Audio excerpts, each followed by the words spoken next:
జయ జయ హే తెలంగాణ జననీ జయ కేతనం ముకోటి గొంతుకలు ఒక్కటైన చేతనం తరతరాల చరిత గల తల్లి నీరాజనం 10 జిల్లల నీ పిల్లలు ప్రణవిల్లిన శుభతరుణం జై తెలంగాణ జై జై తెలంగాణ.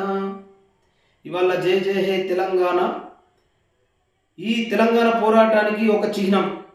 ఈ తెలంగాణ ఆత్మగౌరవానికి అస్తిత్వానికి నెత్తురుతో విత్తనాలు జల్లినటువంటి అమరవీరుల త్యాగాలకు ప్రత్యేకంగా నిలిచినటువంటి రాష్ట్రీయ గీతం. కానీ ఇవాళ గౌరవనీయులు పెద్దలు అందశ్రీ గారు ఈ రాష్ట్రీయ గీతాన్ని ఆంధ్ర సంగీత దర్శకులు ఎంఎం కీరవాణితో బాణీలు గట్టిపిస్తూ ఇవాళ తెలంగాణలో ఆంధ్ర సంగీత దర్శకులు కీరవాణి కంటే గొప్ప ఎవరున్నారని చెప్పి ఈ తెలంగాణ సంగీత దర్శకులను అవమానించడం చాలా బాధాకరం. ఎందుకనంటే ఈ తెలంగాణ సిద్ధించింది ఆంధ్ర సంగీత దర్శకులు బాణీలు కడితే కాదు, ఈ తెలంగాణ సాధించింది ఆంధ్ర వాళ్ళు అల్లినటువంటి ట్యూన్లతో కాదు. ఈ తెలంగాణ అమరుల త్యాగాల్ని ఈ సమాజానికి పరిచయం చేసింది గలాలైతే ఆ గలాల వెనుక తమ నరాలనే స్వరాలుగా అందించినటువంటి వాళ్ళు ఈ తెలంగాణ గడ్డ మీద ఆ సంగీతం దర్శకులు. కానీ ఇవాళ మీ పాట మీరు రాసి ప్రజల్లోకి ఇడిచేదాకానే అది మీ పాట, మీ అక్షరం, మీ సాహిత్యం. కానీ అది ప్రజలు ఎప్పుడైతే దాన్ని తమ గుండెలకు అద్దుకుంటారో అది ప్రజల పాట అవుతుంది, ఈ తెలంగాణ ఆత్మగౌరవం అవుతుంది, ఈ తెలంగాణ సాహిత్యం అవుతుంది, ఈ తెలంగాణ మట్టి పరిమళం అవుతుంది. కానీ అలాంటి మట్టి పరిమళాన్ని ఈ యొక్క ఆంధ్ర ఎంఎం కీరవాణి కంటే గొప్ప సంగీత దర్శకుడు లేరు, నేను ఆంధ్రలతోనే గట్టిపిస్తా, నా మీద బురద జల్లండి, ఇంకేమైనా చేయండి అని చెప్పి మీరు మీ యాంగిల్లో మాట్లాడుతున్నారు.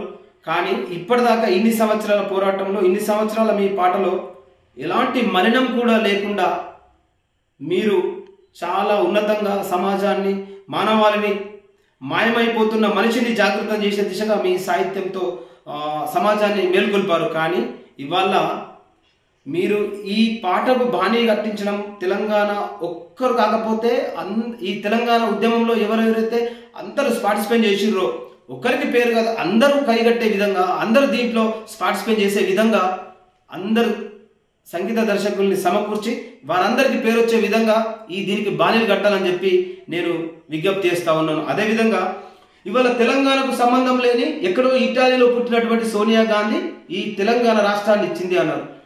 ఒకసారి అందశ్రీ గారు రాజకీయ కోణంలోకి వెళితే మీరు కాంగ్రెస్ కార్యకర్తనా, కాంగ్రెస్ నాయకులా, లేకపోతే మీరు సీఎం గారికి అత్యంత సన్నిహితులా, లేకపోతే కాంగ్రెస్ పార్టీలో ఏదైనా ఉన్నతమైనటువంటి పదవి కోసం ఆశపడుతుర్రా, పాకులాడుతుర్రా, పోరాడుతుర్రా, ఆ పదవిని మీరు పొందండి, మీరు రాజకీయం చేయండి, నేను దానికి తప్పట్లే. కానీ ఒకసారి గతాన్ని నెమరేసుకోండి, వర్తమానాన్ని చూడండి, భవిష్యత్తులో ఏం జరుగుతుందో మీరు ఒక కవిగా రవి గాంచిన చోటు కవి గాస్తాడు అన్నారు.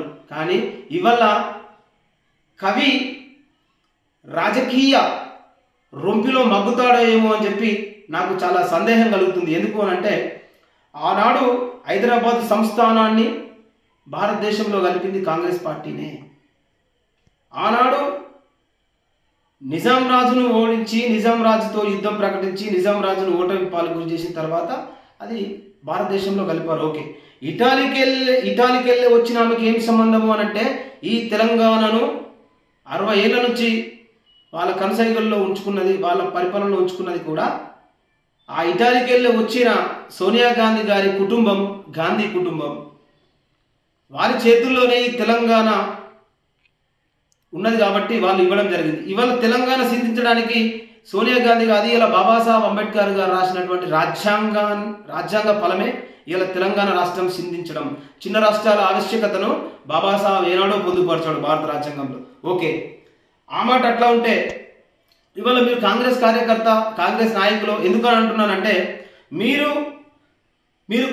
కుండా బద్దలు కొట్టినట్టు చెప్పారు. నేను కాంగ్రెస్ పార్టీకే ఓటేసిన, మొట్టమొదటి ఓటు నా కాంగ్రెస్ పార్టీకి వేసినంటే మీ కాంగ్రెస్ పార్టీ మీద ప్రేమ ఉంటే మేము కాదనం. కానీ ఇవాళ కాంగ్రెస్ పార్టీ వల్ల నీ జాతికి అన్యాయం జరిగితే ఎందుకు ప్రశ్నించలేకపోతున్నావు, ఎందుకు పాట రాయలేకపోతున్నావు, ఎందుకు సాహిత్యం రాయలేకపోతున్నావు, ఎందుకు ప్రభుత్వాన్ని ప్రశ్నించలేకపోతున్నావు? గత ప్రభుత్వాన్ని వాడు దొరవ నియంత పోకడానని చెప్పినటువంటి నువ్వు ఇవాళ రెడ్డి ఇలా నియంత పోకడ కొనసాగిస్తున్నావు అని చెప్పి ఎందుకు రాయలేకపోతున్నారు? పెద్దలు అందశ్రీ గారు ఈ సమయం ద్వారా తెలంగాణ ప్రజలకు సమాధానం చెప్పాలి.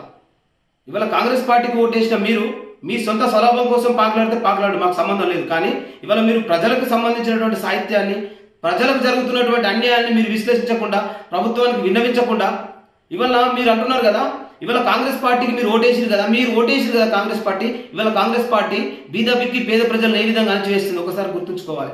ఇవాళ దళిత సామాజిక వర్గాలకు చెందినటువంటి వాళ్ళని, నిజాయితీగా కొట్లాడేటువంటి వాళ్ళని పార్టీల నుంచి సస్పెండ్ చేస్తున్నారు, పదవులు రాకుండా అడ్డుపడుతున్నారు. కానీ అదే మీకు ఇష్టమైన రేవంత్ రెడ్డి గారే దాని మీద మాట మెదపడం లేదు. ఇవాళ అదే త్యాగాలు చేసిన అమరుల శ్రీకాంతాచారి లాంటి వాళ్ళు ఎందరో బీదబిక్కి పేద ప్రజలు, బహుజనులు, బడుగులు, ఎస్సీ ఎస్టీ బీసీ మైనార్టీ బిడ్డలు 1100 బిడ్డల మంది ప్రాణాలు బలిదానం చేసుకున్నారు. కానీ ఆ ప్రాణాలకు ఇప్పుడున్నటువంటి ముఖ్యమంత్రికి, ఇప్పుడు మీరు చేస్తున్నటువంటి బాణీలు కట్టిస్తున్నటువంటి కీరవాణి గారికి ఎలాంటి సంబంధం లేదు. కానీ వాళ్ళ త్యాగాలను మీరు ఎందుకు నెమరేయడం లేదు, వాళ్ళ త్యాగాలను మీరు ఎందుకు గుర్తించడం లేదు అంటే తెలంగాణ ఉద్యమం ఏమైనా అంగడసరక అనుకుంటున్నారా? ఇది తెలంగాణ ప్రజలు గ్రహిస్తున్నారు. తెలంగాణ ప్రజలు ఎప్పుడైతే తిరగబడతారో నేను అనుకున్న వాళ్ళు కాలగర్భంలో కలుసుకోరు. నియంత అనుకున్న వాడిని రాజకీయంగా గోరికట్టేటువంటి పోరాటం ఈ గడ్డ మీద కొనసాగుతూ ఉంది. అందుకే తెలంగాణ పోరాటం అంగడి సరుక, ఆంధ్రోల్లే ఈ పోరాటం కైగట్టె తందుక. తెలంగాణ పోరాటం అంగడి సరుక, ఆంధ్రోల్లే ఈ పోరాటం కైగట్టె తందుక. తెగువతో గర్జించిన ఉద్యమ గొంతులకు, ఈ తెలంగాణ గడ్డ మీద తెగువతో గర్జించిన ఉద్యమ గొంతులకు తమ నరాలనే స్వరాలు గంధించిరి మనకు, తమ నరాలనే స్వరాలు గంధించిరి మనకు. తెలంగాణ గడ్డ మీద పోరాట బిడ్డల మా త్యాగాలను కీరవాణి బాణీలను గట్టుడా. తెలంగాణ పోరాటం అంగడి సరుక, ఆంధ్రోల్లే ఈ పోరాటం కైగట్టె తందుక. ఇవాళ కాంగ్రెస్ రాష్ట్రం 5 నెలల పరిపాలనలో కూడా ఒక పక్క పోరాటం చేసిన విద్యార్థులు, అసూలు బాసిన అమరవీరుల కుటుంబాలు, త్యాగాలు చేసినటువంటి వాళ్ళు ఇవాళ రోడ్డున పడ్డరు, ఇబ్బందులకు గురవుతూ ఉన్నారు. కానీ ఆ త్యాగాల పునాదుల మీద ఇవాళ భోగాలు ఏలుతున్నటువంటి వాళ్ళు, పార్టీలు మారుతున్నాయి, జెండాలు మారుతున్నాయి, కండువలు మారుతున్నాయి, కానీ నాయకులు వాళ్ళే ఉన్నారు. వాళ్ళని కూడా మీరు ప్రశ్నించాలని చెప్పి, మీరు ఏదైతే తెలంగాణలో సంగీత దర్శకులు కీరవాణి గారి పేరు ప్రస్తావించి తెలంగాణలో కీరవాణి కంటే గొప్ప సంగీత దర్శకులు ఉన్నారా అని చెప్పి మీరు అన్న మాట వెనక్కి తీసుకోవాలి. అదేవిధంగా కీరవాణి గారికి లాస్కర్ అవార్డు రావడానికి కీరవాణి గారి బాణి కాదు, ఈ తెలంగాణ పోరాటం నేర్పిన, తెలంగాణ పోరాటం గద్దరన్న బాణి. అది ఒకసారి గ్రహించాలా అందశ్రీ గారు, పెద్దలు. మదన సుందారి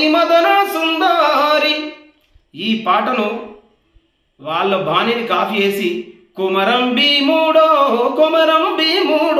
కొర్రాసు నెగడోలే మండాలే కొడుకో. ఈ పాట తెలంగాణ మట్టి పరిమళాన్ని తీసుకొని కాపీ చేస్తే వాళ్ళకి ఆస్కర్ అవార్డు వచ్చింది. కానీ ఆంధ్రలో కాపీ చేస్తే తెలంగాణ రాలేదు. కాబట్టి ఈ తెలంగాణ సమాజం అంతా కూడా ఈ విషయంలో రాబోయే రోజుల్లో తప్పకుండా పాటతో ప్రశ్నిస్తాం. తెలంగాణ ఆత్మగౌరవ అస్తిత్వాన్ని కాపాడుకుంటాం, తెలంగాణ పోరాటాన్ని కొనసాగిస్తాం. ఈ మెజారిటీ ప్రజలకి న్యాయం, సమాన వాటా హక్కులు లభించేంత వరకు ఈ పోరాటాలు, గతి తప్పిన నాయకులు, మతి తప్పిన సాహిత్యాలు, ఇవన్నింటినీ కూడా సరిచేస్తూ మా పోరాటం కొనసాగిస్తూ ఉంటాం. కాబట్టి ఈ విషయంలో అందశ్రీ గారు ఒక్కసారి పెద్ద మనసుతో ఆలోచించాలని చెప్పి విజ్ఞప్తి చేస్తూ ఉన్నాం. జై సామాజిక తెలంగాణ.